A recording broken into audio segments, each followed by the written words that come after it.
A paz do Senhor, tudo bem? Hoje nós vamos meditar em Lucas capítulo 3. Nós vamos ver aqui que Lucas, ele se importa muito em falar qual tempo que estava acontecendo naquela época e quem eram os governadores, quem eram os sacerdotes. E então, o livro de Lucas é um livro muito importante entre os evangelhos, porque ele vai falar com detalhes para que as pessoas consigam se aproximar ao máximo das datas e de quem eram os governantes na época que Jesus nasceu. Olha, nós vamos ver aqui em Lucas 3 que existiam 4 governadores no Império Romano, né?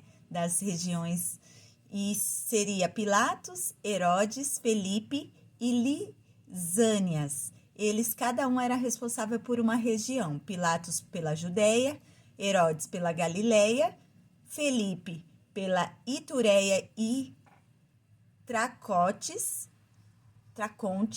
e Lisânia pela Abilene. Os nomes difíceis, né? Mas que na época eram muito conhecidos. Nós vamos ver também que Lucas cita que quem era o sacerdote da época era Anás e Caifás, tá? Lucas vai dizer, João recebe a palavra de Deus para que ele inicie o seu ministério. E ele começa a pregar a toda a circunvizinhança, que é aos arredores do Rio Jordão, onde ele começou a pregar o batismo de arrependimento, que as pessoas tinham que se arrepender, né? Produzir frutos de arrependimento genuínos, verdadeiros, né? Para que elas pudessem ser batizadas. E em João, Jesus estava cumprindo, né? A palavra de Isaías estava sendo cumprida, né? Que voz do que clama em meio ao deserto, prepara o caminho, endireitai as planícies, enfim, tudo isso estava se cumprindo aqui em João, que estava preparando o caminho para o nosso Senhor Jesus. Nós vamos ver que vários fariseus, eles iam até lá, mas João já falava de cara com ele, raça de víboras, vocês acham que tem direito só porque são filhos de Abraão? Mas Deus fala para vocês hoje que ele pode tirar dessas pedras filhos de Abraão. E não adianta ser só filho de Abraão, você tem que produzir frutos de arrependimento genuíno para poder alcançar o arrependimento verdadeiro, né? E ali, João Batista, ele foi conhecido como João Batista porque ele batizava ali nas águas. Que coisa linda, né? Nós vamos ver que as pessoas começaram a admirar tanto João que achavam no seu íntimo que ele poderia ser o Cristo. Mas João atentamente já fala a todos, porque o Espírito Santo revela isso a ele, e ele fala, olha, eu não sou o Cristo, eu batizo vocês com água, mas virá um após mim que batizará vocês com fogo e com o Espírito Santo. Que eu não sou digno de desatar as sandálias, que eu não sou digno de nada, mas ele virá, ele é poderoso, ele sim é o Messias. Eu só estou falando do amor dele, né? João estava falando sobre isso. E ele dá testemunha sobre Jesus, ele testifica sobre Jesus. Em seguida, Jesus aparece e João batiza Jesus. E acontece, né, gente?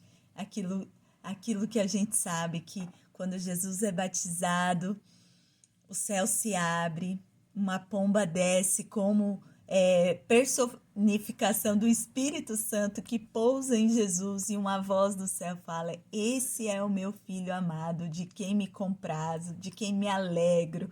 Olha só a Trindade aparecendo aqui para nós, que coisa linda, né? E nós vamos ver que João, fazendo todo esse processo, ele, na trajetória dele, ele tinha desafiado Herodes, porque Herodes ele era casado com Herodias, que era ex-mulher do irmão dele, Felipe. Só que quando ele tomou ela, né, eles não eram desquitados, eles ainda eram juntos e eles eram como se fossem parentes. E João batia de frente com Herodes, e Herodes queria muito prender ele, né? Então, mais para frente nós vamos ver o decorrer dessa história que aconteceu por conta dessa afronta de João, mas tudo à permissão do Senhor, né? Nós vamos ver aqui sobre a genealogia de Jesus Cristo. Vocês podem bater a de Mateus com a de Lucas, elas são diferentes. Por quê? Historiadores afirmam que em Mateus a gente fala da genealogia que veio de José, tá? E em Lucas é a genealogia que vem de Maria. Só que como não citava os nomes das mulheres, é citado os nomes dos cabeças dos homens, tá? E em Mateus é citado de Jesus até Abraão e em Lucas de Jesus até Adão. Por quê? Mateus, ele tinha o propósito de falar com os judeus, então para ele foi importante demonstrar a genealogia de Jesus até Abraão. E Lucas não, Lucas está falando com gentios, né? Esse livro é destinado aos gentios, então aqui ele fala de Jesus até Adão. Nós vamos ver que também Lucas pontua que Jesus inicia seu ministério aos 30 anos. Coisa linda, né, gente?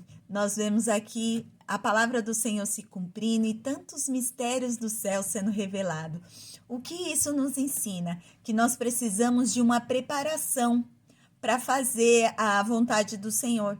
Olha quantos anos Jesus teve que se preparar, cuidar da sua família antes de iniciar o seu ministério, tá preparado, e com 30 anos, para os judeus já era a maturidade do homem. Então, tudo isso, todo esse tempo que não foi mostrado na Bíblia, Jesus estava se preparando para que iniciar o seu ministério. E João Batista também. Quando veio a voz do Senhor, ele iniciou o seu ministério. E que nós possamos estar atentos ao Senhor e nos preparando, porque nós não sabemos qual é a missão que o Senhor tem para nós, mas que nós vamos orar a Deus e pedir para que Ele nos revele e que o tempo dele chegue sobre as nossas vidas. Que Deus abençoe o seu dia, em nome de Jesus.